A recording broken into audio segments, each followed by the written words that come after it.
So we're very happy to first have Yoon Kwon from INRAE and AgroParisTech, and well, he's going to talk about the joint work with Anatoly Yuditsky and Eric Moulin about mirror descent and dual averaging. Thank you very much. So first of all, I would like to thank the organizers for giving me the opportunity to present this work. So this is indeed a joint work with Anatoly Yuditsky from Université of Grenoble and Eric Moulin from École Polytechnique.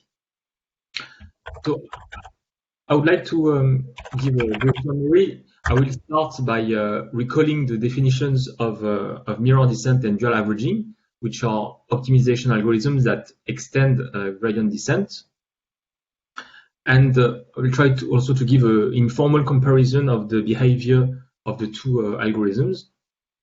I will then define a unifying family of algorithms and give the key elements for the analysis.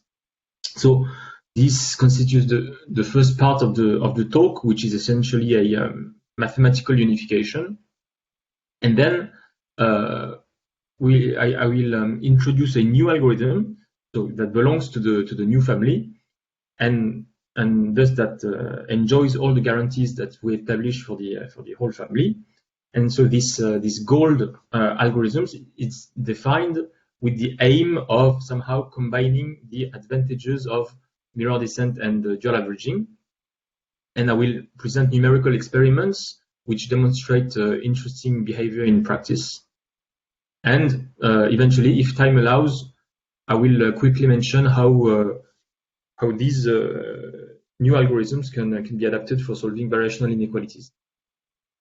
Okay, so let me first quickly recall gradient descent. For simplicity, let's assume that we are minimizing a convex and differentiable function f on the whole space on Rd. So this is unconstrained convex optimization. And so we can run gradient descent by choosing some initial point x1, and then at each iteration we perform a step in the direction opposite to the gradient. So this is very classical. So I've written here two examples of guarantees that hold. For instance, if the function is Lipschitz, then the right choice of step size guarantees this bound in 1 over square root of t being the number of iterations. And if the gradient of f is Lipschitz, this is called the smooth case, then the convergence happens at rate 1 over t. So it is interesting to note that the gradient descent has a Euclidean character, so to speak, because in at each iteration we subtract gradient to a primal point. So the primal point belongs to the primal space, and the gradient is an element of the dual space. So we have this identification between the primal space and the dual space, and indeed the gradient descent is well suited to those assumptions that I've written, which are to be understood with respect to the Euclidean norm. But we may encounter problems where the assumptions are given with respect to some other norm, and this motivates the introduction of mirror descent to better suit geometries which are different from Euclidean. Okay, so for the moment, the problem remains unconstrained, and before introducing mirror descent, we can first see that gradient descent, the gradient step, can be written as the minimization of the linearization of the objective function at the current point xt, plus a proximal penalty which prevents the next point from being too far away from xt. And then mirror descent is obtained by modifying this expression by replacing this Euclidean distance by what we call a Bregman divergence. So this is a class of distance-like quantities, and which are defined with the help of a function f, which we can call a mirror map. Okay, and there is also an alternative equivalent definition of mirror descent, which emphasizes the primal dual aspect of the algorithm. And you can see that the gradient of the function f, of the mirror map f, can be seen as a map from the primal space to the dual space. And if f star denotes the Legendre-Fenchel transform of f, then the gradient of f star can be seen as a map from the dual to the primal. So here we can see that mirror descent can be seen as xt being mapped to the dual space using the gradient of f. Then the gradient step is performed in the dual space, and then the point is mapped back into the primal space using the gradient of f star. Okay, so this primal dual interpretation will also be useful in the definition of the unifying family. And we could also define dual averaging, but it turns out that for unconstrained problems, mirror descent and dual averaging are exactly the same algorithms. So now we turn to constrained problems to see how the difference between the two families appear. So now let us consider a set X, which we assume closed and convex, and we seek for the minimum of an objective function f on the set X, and we assume that the minimizer exists. And maybe the most straightforward adaptation of gradient descent is the projected gradient descent. So that was introduced in the 60s by Goldstein and also Levitin and Polyak. And so it is very simple. After performing the gradient step, if the point lies outside of the set X, then we simply perform a Euclidean projection, and then the next gradient step is performed starting from the new point x t plus 1. Okay, so this is one algorithm, and there is also another possibility, and I present here the Euclidean version of dual averaging. So it is similar, but the difference is that the gradient step is performed not starting from xt plus 1, but starting from the point before the projection, namely xt prime. Okay, so this is the difference in the Euclidean case. And so, following this idea, we can define in the constrained case mirror descent as an extension of a projected gradient descent, and the Euclidean projection, of course, is now replaced by a projection with respect to the Bregman divergence. So in this algorithm, the next iterate is computed starting from the point after projection, just like in projected gradient descent. And we can also now define a dual averaging, where the next iterate is computed starting from the point before projection. And therefore, we can see here that the map gradient of f star is applied to a vector which is simply the sum of all the previous gradient steps.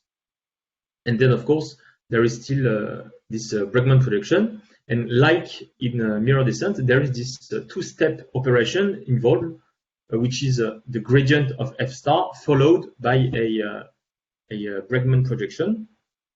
And we can see here that it turns out that this two-step operation can be written more simply, just as one operation as follows.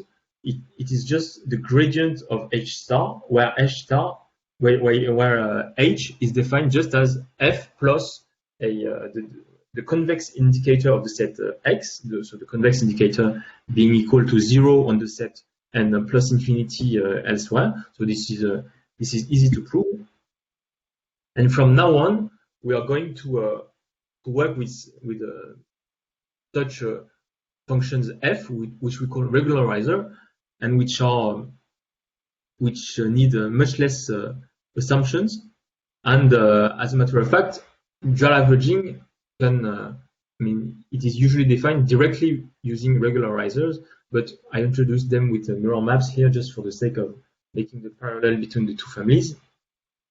Okay, so now I want to quickly give a few elements of comparison informally. First, mirror descent and dual averaging coincide as soon as the iterates happen to lie in the interior of the set X, and if the set does have an interior, because in that case there is no projection happening, essentially. And besides, in the specific context of convex optimization, we can see in practice that the algorithm, when the algorithm produces rates, that dual averaging is more conservative than mirror descent, in the sense that mirror descent may converge much faster, but the step sizes must be chosen precisely. And on the other hand, dual averaging is slower, but it converges for a much wider range of step sizes. Okay, now let us move on to the definition of the unifying family. So we call this family a UMD for unified mirror descent. So not sure if this is a good name, but that's what we came up with. So in this algorithm, which produces not only iterates which are primal points, but it also produces points in the dual, and those points in the dual will be the starting points for the gradient steps. Okay, and in some cases there will be several possible choices for the dual points, and one of the choices will then correspond to a mirror descent iteration, and another choice to a dual averaging iteration. So we first define a multi-valued map pi, which maps a dual point y0 to a couple xy. So x corresponds to the primal point resulting from the Bregman projection, and y is the choice of a dual point from which the next gradient step will be performed. Okay, and with the help of this map, we can now define UMD iterates. So we consider a sequence UT, which in the case of convex optimization is the gradient step minus gamma t times the gradient. But more generally, it can be something else for more general problems. And so here, xt and yt,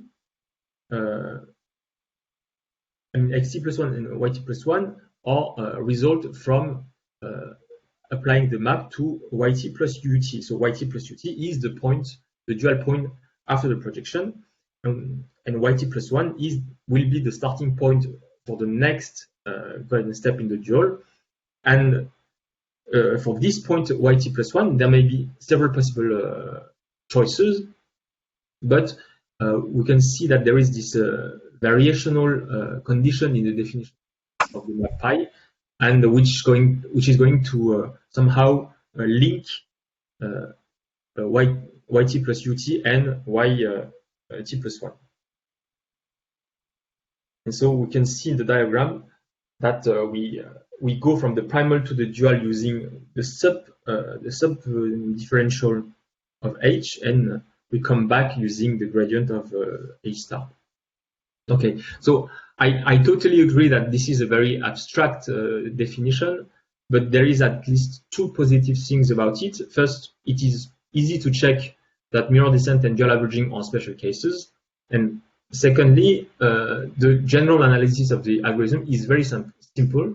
In fact, the key property of the algorithm will be an immediate consequence of the variational condition here. So actually, we can have a look at the analysis. So what I'm going to present is the key lemma, which is actually two closely related inequalities, sometimes called regret bounds. And if you're familiar with this kind of optimization algorithms, I'm sure you know the importance of these algorithms. But to state them, we first need to introduce a generalization of Bregman divergence, which does not need the function to be different. So that's the extension, and it uses subgradients instead of gradients simply. So because there may be several possible subgradients, we specify in the Bregman divergence which subgradient Y we are using. Okay, and we can now state the regret bounds. And let me make a few remarks. First, we will see that the second inequality is an easy consequence from the first inequality. Secondly, an important feature of this right-hand side is that the first two terms, if we sum over t, it becomes a telescopic sum. So this is something which is very important in the proofs. And eventually, these inequalities are going to be the key ingredients for proving guarantees in various settings, not only for convex optimization, but for other problems such as variational inequalities, for instance. Okay. And the proof is very simple, and as I said, it is an immediate consequence of the definition. So first, this inequality is exactly the variational condition from the definition of the map pi. And the dot product in the right-hand side can be expanded as follows. And now we can just add and subtract a few values of the regularizer H, okay? And by reorganizing the terms, we can just recover the three Bregman divergences. So this is the first inequality. So very simple, it's one inequality from the definition, and the rest is just equalities. And to get the second inequality, we can see that this identity holds, so it is easy to see. And using properties of the Legendre-Fenchel transform, it is easy to see that this second Bregman divergence can be written as a Bregman divergence with respect to H star. Okay. So now let us take a look at a few guarantees for convex optimization, which are proved using these regret bounds. So we consider a convex objective function, which we are aiming at minimizing over the set X, and we assume that there exists a minimizer, and for simplicity, we also assume differentiability. And we assume that the regularizer to be strongly convex with respect to a given norm, and this is for suiting the assumptions below which will be related to this norm.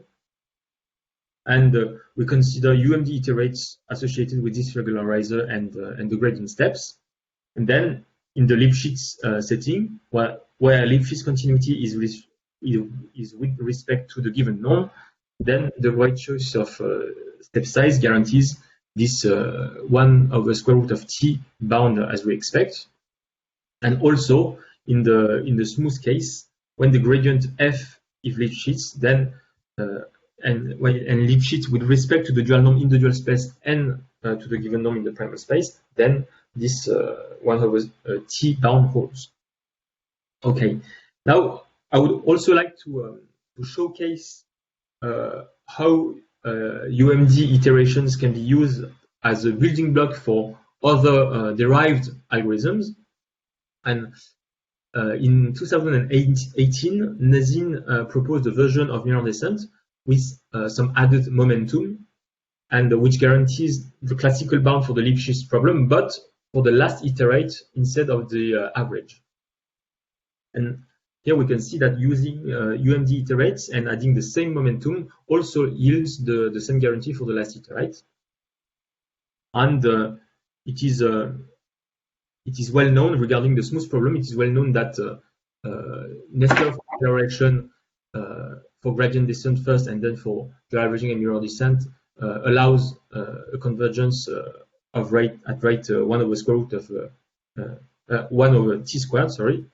And we can see here that this Nesterov momentum can also be added to our UMD iterates. Okay, now I would like to introduce a new optimization algorithm. So this is from the UMD family, and we define it with the idea of combining the advantages of both mirror descent and dual averaging. So the idea is to compute once every k steps both a mirror descent and a dual averaging iteration, and to compare the objective value resulting from each of those iterations, and then to choose the iteration which gave the lowest value. Okay, so this is quite simple. And for the remaining k-1 steps, we just perform dual averaging iterations.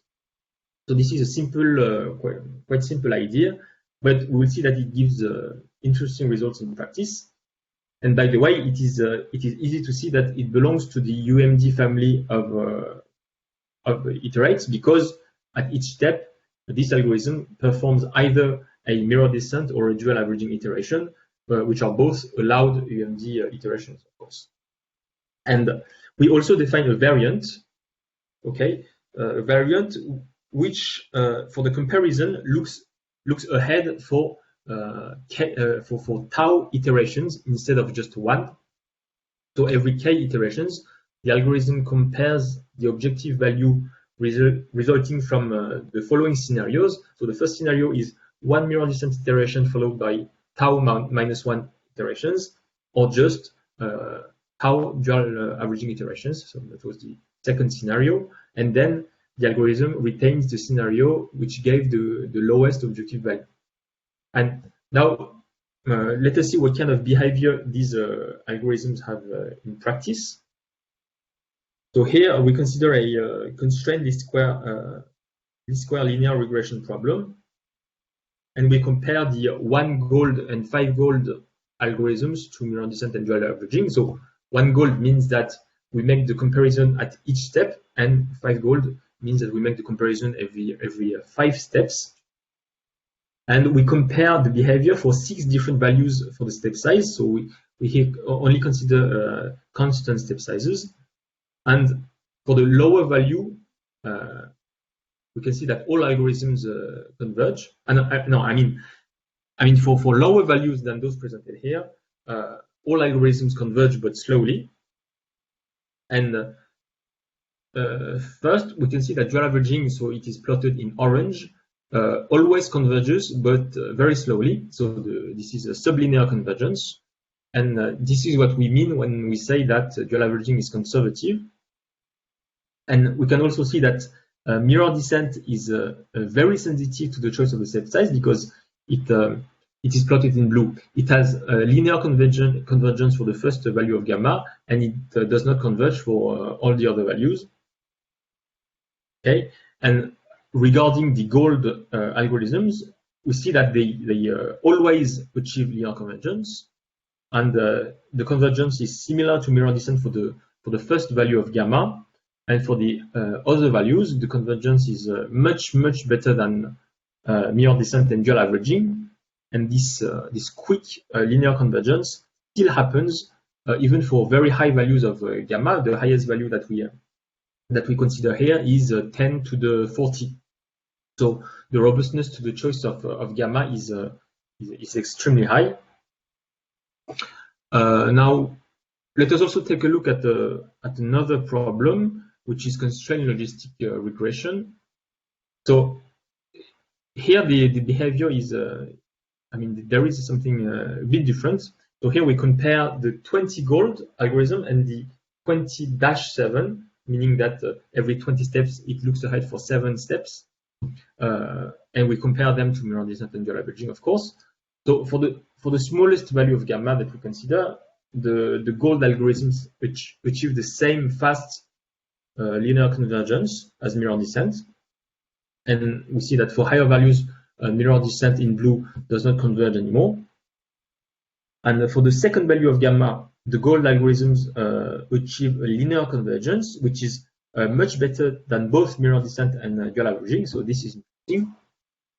And then for the third and fourth values of gamma, for 0.3 and 0.1 and 0.3, we see that the gold algorithms demonstrate a oscillatory behavior, which is not satisfactory. But for gamma equals 1, well, this behavior is gone, at least for 20-7. and 20-7 gold, which is then achieve the same sublinear convergence as dual averaging. So, in a nutshell, the 20-7 gold algorithm compares favorably to both mirror descent and dual averaging, except for the oscillatory regime, which does not it does not correspond to a wide range of values for the step size. So it seems fine. Okay, so now I would like to really quickly mention variational inequalities with monotone operators. So this is a setting which is an extension of convex optimization. It contains convex concave saddle point problems or convex Nash equilibrium, for instance. And so there are two main known algorithms for Lipschitz operators, which are mirror-prox from Nemirovsky and dual extrapolation from Nesterov. And based on UMD iteration, we have defined a general algorithm which contains both as special cases, and we are able to establish a guarantee with convergence rate 1/t. Okay, so now I would like to conclude by discussing a few perspectives. So in the gold algorithm, we only used mirror descent and dual averaging iterations, but the UMD iterations allow for other possibilities. So it would be interesting to see what other algorithm we can define with those other possibilities. Regarding variational inequalities, we only define the general algorithm and stated guarantees. But what we can notice is that there exists in the general algorithm, there exists a new simple algorithm other than mirror-prox and dual extrapolation, which are the two main known algorithms for this setting. So it will be interesting to study how this new algorithm compares to the known ones. So this is something that we left for future work. And another interesting direction would be, I think, the study of composite problems, which are motivated by many applications, such as parse learning or image processing and so on. And lastly, we could also study the extension to regularizers, which vary over time, which allow algorithms to adapt to the shapes of the previously observed gradients. So these kind of ideas lead to very successful algorithms such as Adagrad, Adam, and so forth. Okay, so this is all I wanted to say, and thank you very much for your attention. Thank you very much for this talk. So we have some time for questions. So if anyone has a question, maybe you don't have to raise your hand, just activate your microphone and ask your question.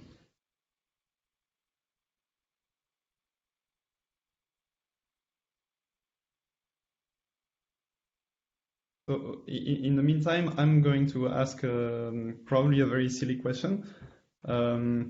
In the plots that you showed us, you said, yes. So the first one, I mean the first batch of plots, was for constrained least squares regression. Yes. So I'm not an optimizer at all, but whenever I hear from mirror descent, for example, it's always for cases like you're optimizing a function on the simplex or things like that. So here, why would you use these kind of methods for least square regression? Well, as a matter of fact, for least, I mean, for both experiments, I mean, I only use the Euclidean instance of mirror descent iterations and dual averaging iterations. I mean, it was it used this different type of iterations, whether it is projected gradient descent or the other type of iteration, but we didn't use the other type of geometries allowed by mirror descent and dual averaging algorithms. Okay, I see. And in the next example on logistic regression. Yep. So here the problem is not convex, right? Or is it?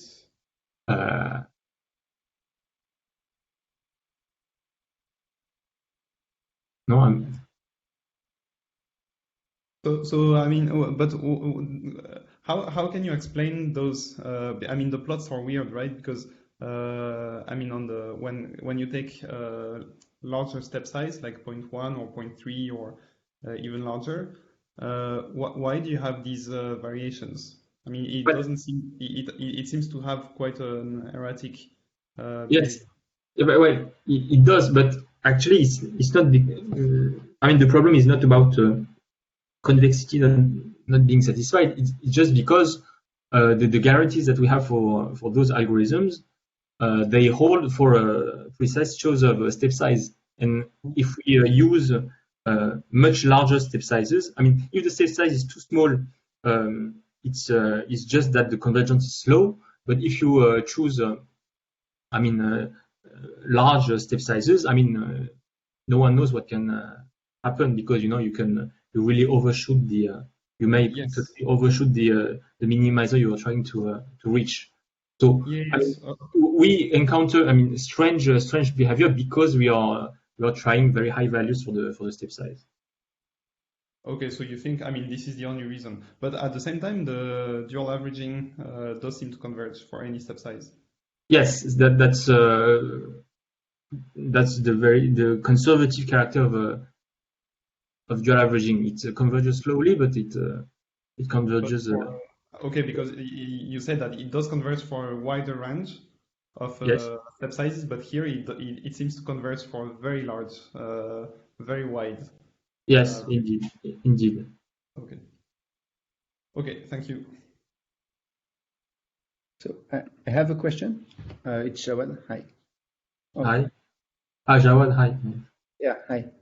So I had a question about the difference between mirror averaging and like mirror descent and dual averaging.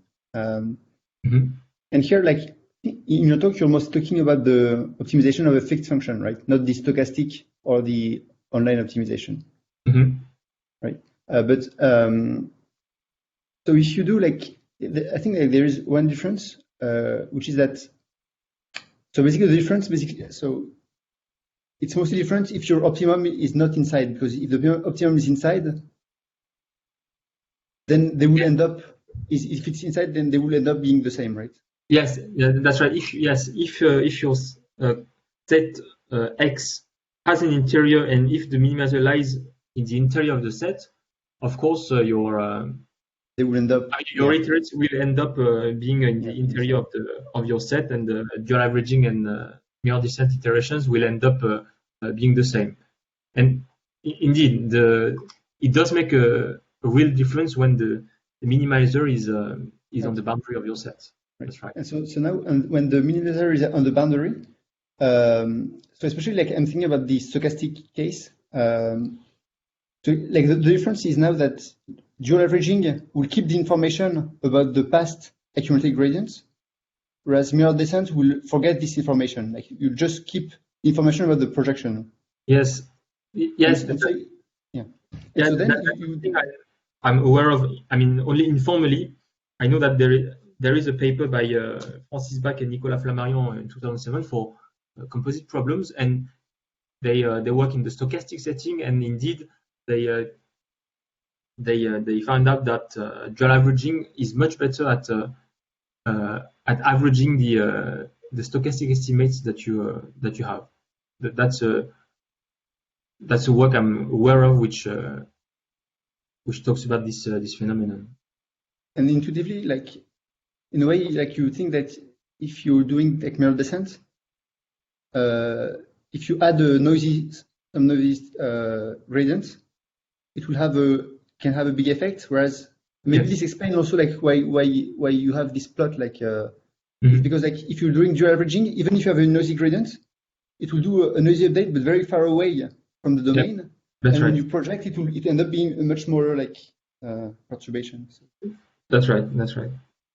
Yes. Yeah. Okay. That was. Yeah, I agree. Yeah. And so, like, maybe like just another question is like, when so what is your domain like in the non-constrained case? In the constrained D-squares, what is your domain In the constraint test? Yeah. I mean, in the experiment, you mean? Yeah. Well, in the experiment, it's just a centered Euclidean ball.